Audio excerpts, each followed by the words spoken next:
আসসালামু আলাইকুম, মির তৌফিক হোসেন স্বাগত জানাচ্ছি এনটিভির সন্ধ্যার খবরে। এদিকে স্বাস্থ্য অধিদপ্তরের সর্বশেষ তথ্যে 24 ঘন্টায় হামের উপসর্গে 3 শিশুর মৃত্যু হয়েছে এবং নতুন করে আক্রান্ত হয়েছে 947 জন। এই নিয়ে গত 19 দিনে দেশে হামে আক্রান্ত হয়ে মোট 94 জনের মৃত্যু হয়েছে। পরিসংখ্যান বিশ্লেষণে দেখা গেছে একই সময়ে মোট আক্রান্তের সংখ্যা দাঁড়িয়েছে 5,792 জনে। আক্রান্তদের মধ্যে সিংহভাগই শিশু।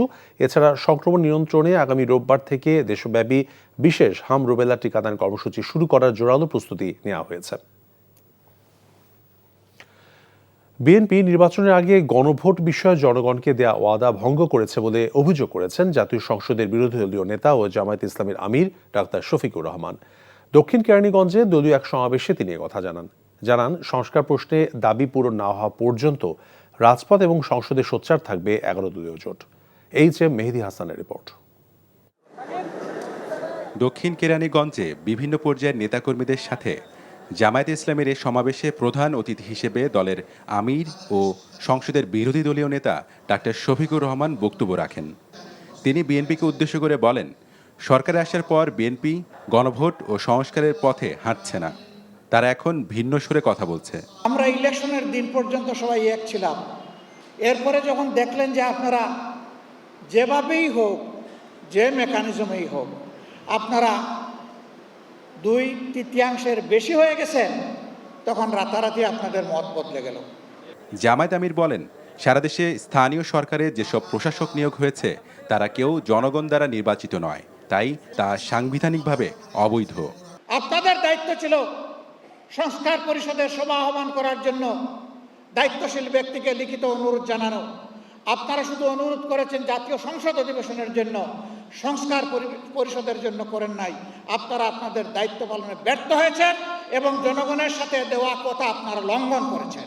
এখনো সময় ফুরিয়ে যায়নি উল্লেখ করে বিরোধী দলীয় নেতা বিএনপিকে সংস্কার ও গণভোটের ব্যাপারে ইতিবাচক হওয়ার আহ্বান জানান। সব দলের লোক কেউ কেউ জাতীয় সংসদ নির্বাচনে। H M. Mehedi Hasan, NTV news, Dhaka. BNP July সনদকে অক্ষরে অক্ষরে বাস্তবায়ন করতে চায় মন্তব্য করে সরকার দলীয় চিফ হুইপ নুরুল ইসলাম মনি বলেছেন, বিএনপি জুলাই সনদের বিপক্ষে নয় বরং হা ভোটের পক্ষে শক্তি। তিনি বলেন, একটি দল 71-এর পরাজয় সইতে না পেরে সংবিধান ছুঁড়ে ফেলতে চায়। রাজধানীর এক অনুষ্ঠানে তিনি এসব কথা বলেন। বিস্তারিত হাসান মাহমুদের রিপোর্টে। সদস্যকে অনুরোধ জানাবো, আপনি যদি জুলাই জাতীয় সনদ ও সংবিধান সংস্কার পরিষদ নিয়ে সরকার ও বিরোধী দলের এমপিদের বিতর্কে প্রথম অধিবেশনেই উত্তপ্ত হয়ে ওঠে সংসদ। আমরা এখানে সোভারেন পার্লামেন্টে এখতিয়ার নিয়ে এসেছি, আমরা আর এখানে না থাকি।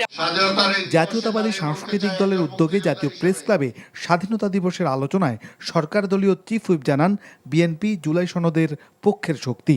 জনাব তারেক রহমান সাহেব বলেছেন আমরা জুলাই সনদের পক্ষে। আমাদের যারা এখন বিরোধী আছে বললো আমরা কনস্টিটিউয়েন্ট অ্যাসেম্বলি চাই, যে আমরা সংবিধান সংশোধন করতে চাই, সংবিধানকে আমরা ছিঁড়ে খুঁজে নতুন করে লিখতে চাই। আচ্ছা, আপনাদের একটা কথা বলি, সংবিধান আমরা ছিঁড়বো কেন? আমি যদি বলি এটা আপনাদের পরাজয়ের দলিল, সেজন্য ছিঁড়তে চাইছিলেন না। বিএনপি মুক্তিযুদ্ধের পক্ষের শক্তি জানিয়ে নেতারা বলেন, একটি বিশেষ মহল বিএনপিকে ছোট করার চেষ্টা করছে। আজকে আওয়ামী লীগ যেমনি পাকিস্তানের প্রধানমন্ত্রী হতে চেয়েছে, আর আরেকটি শক্তি পাকিস্তানকে টিকিয়ে রাখতে চেয়েছে। আর এখানে একমাত্র বিএনপি যারা এই দেশের জন্য লড়াই করেছে এবং লড়াই পরবর্তী সময় লড়াইয়ের স্বপ্নটাকে বাস্তবায়নের জন্য বিএনপি গঠন করেছে। একটি শক্তি দেশের অগ্রযাত্রা ব্যাহত করতে চায় বলেও অভিযোগ করেন বক্তারা। Hasan Mahmud, NTV news, Dhaka. হযরত শাহজালাল আন্তর্জাতিক বিমানবন্দরের 3য় টার্মিনালের এবছরের মধ্যে চালু করার বিষয়ে আশাবাদী বিমানমন্ত্রী আফরোজা খানম। পররাষ্ট্র মন্ত্রণালয়ে নির্মাতা প্রতিষ্ঠানগুলোর প্রতিনিধিদের সঙ্গে আলোচনায় অংশ নিয়ে এসব কথা বলেন তিনি। কয়েক দফা এর আগে নির্মাতাদের সঙ্গে আলোচনা হলেও জাপানি কনসোর্টিয়ামের সঙ্গে টার্মিনালের লভ্যাংশের ভাগাভাগি নিয়ে বিরোধের সুরাহা হয়নি। কিন্তু বিমানমন্ত্রী জানান, তারা দেন দরবারে খুব কাছাকাছি অবস্থান করছেন। আগামী সোমবারে এই বিষয়ে চূড়ান্ত সিদ্ধান্ত আসতে পারে বলে জানিয়েছেন তারা। অনুষ্ঠানে প্রতিমন্ত্রী রশিদুজ্জামান মিল্লাত বলেছেন, দেশের স্বার্থ বিবেচনা করে জাপানি প্রতিষ্ঠানের সঙ্গে হযরত শাহজালাল বিমানবন্দরের 3য় টার্মিনালের বিষয়ে সিদ্ধান্ত নেওয়া হবে।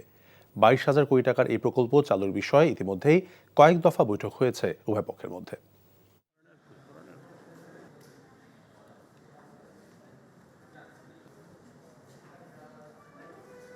আসলে তো যখন একটা ডিসকাশন টেবিলে আমাকে তো প্রথম দেখতে হবে আমার দেশের স্বার্থটা আমাকে দেখতে হবে।